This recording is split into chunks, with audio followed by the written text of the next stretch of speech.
لو انا حد مليان من جزئيه البطن والجناب، فانا عايزه البس حاجه تداري الجزئيه دي.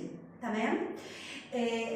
هنعمل حاجه زي تاخد العين، فانا عايزه احط حزام. مش لازم يعني، ممكن يكون حزام جلد لو مناسب للي انا لابساه، او حزام لو انا بعمل سواريه فبقوم عامله ايه، كسرتين 3 عند منطقه البطن.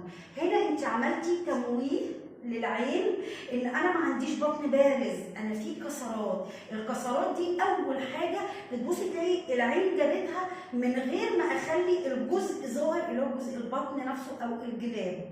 فده للناس اللي مليانه دايما بتسال انا هعمل صك عشان اداري جسمي. نو، صك انت برستي الجزء ده جدا في جسمك، عملتي العكس تماما.